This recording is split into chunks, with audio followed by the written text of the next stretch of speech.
इस बार की जो थीम है वो है नया भारत।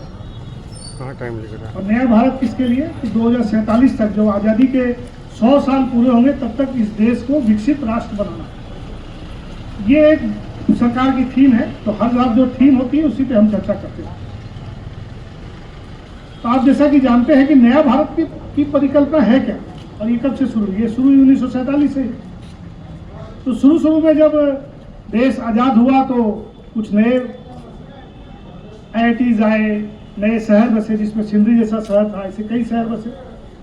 स्टील नगरी उसके बाद बसी, बोकारो स्टील सिटी, राउल किला हो रहा है। देश के अंदर में विकास की एक धारा बनी, लेकिन देश और स्पीड खोज रहा था। और देश के जो बाहर में विदेशों में जो मैसेज था ना, वो था एक सॉफ्ट स्टेट का। इस बार दोनों ही चीजों में अंतर है। देश की विकास की रफ्तार बढ़ी, देश के अंदर विकास के नए नए तरीके अपनाए गए। ईज ऑफ डूइंग बिजनेस के तरह से बहुत सारे क्षेत्रों में डिजिटलाइजेशन हुआ, सुधार हुआ। आज हमको याद है कि पहले वोटर लिस्ट में नाम जब चढ़ाना होता था तो हमारे पास हम लोग लाइन में लग के SDO ऑफिस जाते थे और वहीं पे इस काम को करते थे। आज हम अपने मोबाइल से भी कर सकते हैं। कहने का मतलब है कि काफ़ी चीज़ें बदली है, लेकिन और बदलना है। ये इससे काम नहीं चलेगा।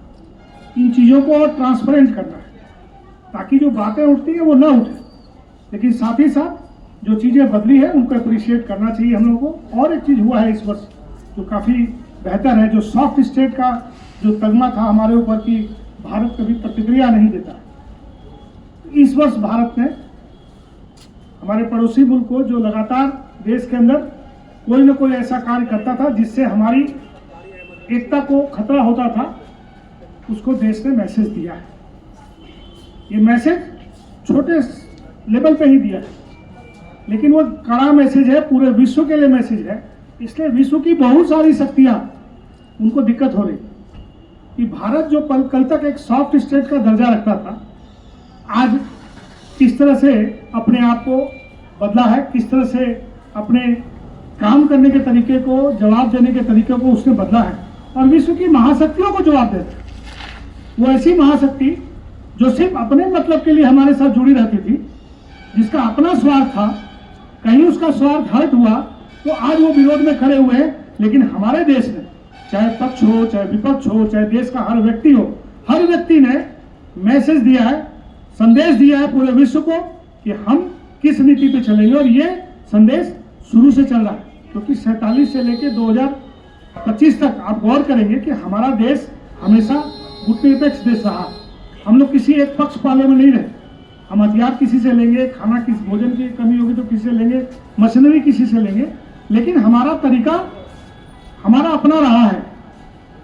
तो तेरा कहने का मतलब है कि जो नया भारत की परिकल्पना है उसमें ये जो अभी जो रास्ते बनाए गए हैं, जिसमें हमारे पे अगर हमला होगा, हमारे पे अगर आतंकवाद का कोई अटैक होगा तो उसको युद्ध अपराध माना जाएगा और युद्ध की तरह ही उसको ट्रीट किया जाएगा।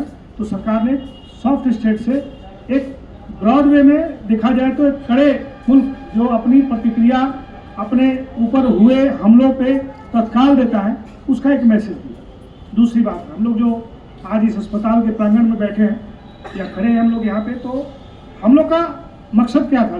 देखिए, ये ट्रस्ट का हॉस्पिटल 2003 से हम लोगों ने इसको चलाना शुरू किया। आज 2025 है। 2016-17 में हम लोगों ने एशियन ग्रुप के साथ टाई अप किया।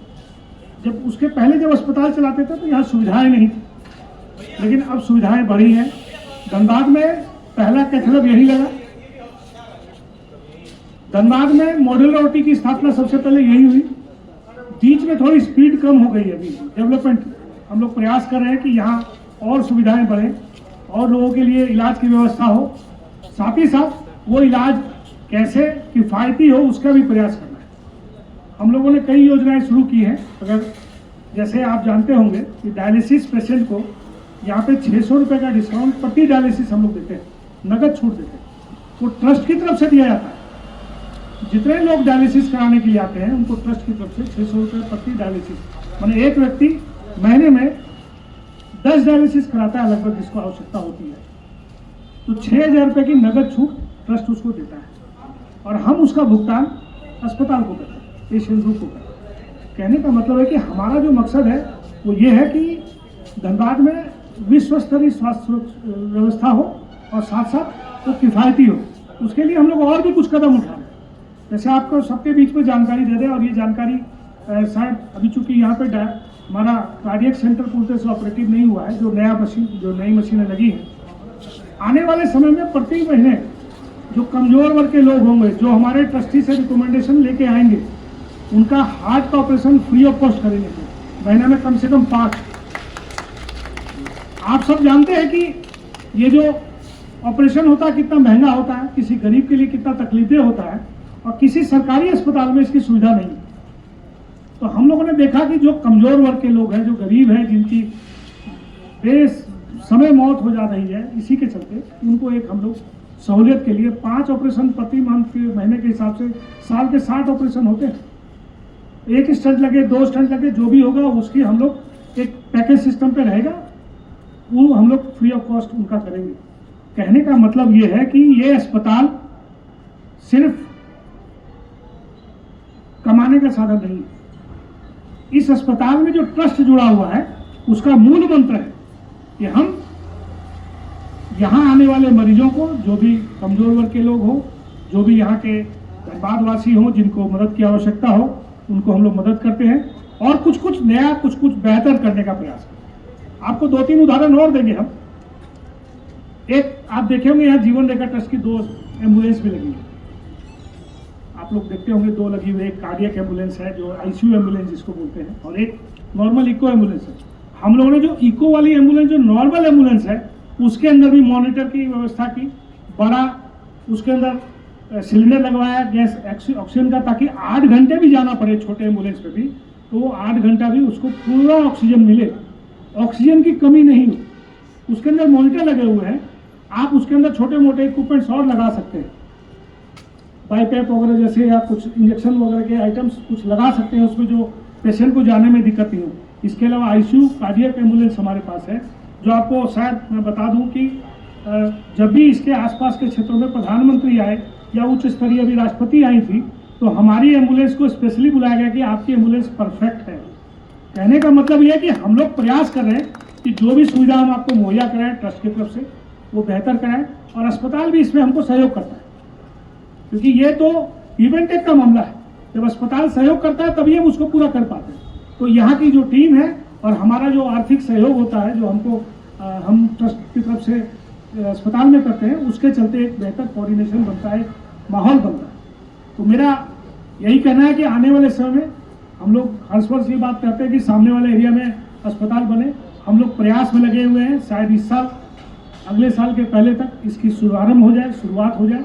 उसके लिए आप सब लोग दुआ कीजिए, सब लोग आशीर्वाद बनाइए, सभी लोग इसमें साथ दीजिए, ताकि एक नई और शुरुआत हो जाए, जिससे धनबाद में इलाज के लिए बाहर नहीं जाना। आपको याद होगा 2015-16 के पहले किसी को हार्ट अटैक होता था तो दुर्गापुर जाता था, किसी को ब्रेन सर्जरी होती थी दुर्गापुर और रांची जाना पड़ता था, कुछ और होता तो कलकत्ता और वेलोर जाना पड़ता था।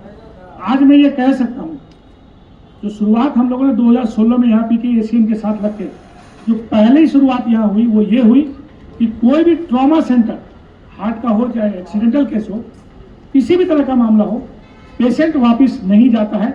आपकी इच्छा है आप कहीं जाए, लेकिन अस्पतालों में, मैं सिर्फ इसी अस्पताल की बात नहीं कर रहा हूँ, क्योंकि याद कीजिए आप 16 के पहले भी तो अस्पताल थे, लेकिन किसी अस्पताल में सुविधा नहीं थी।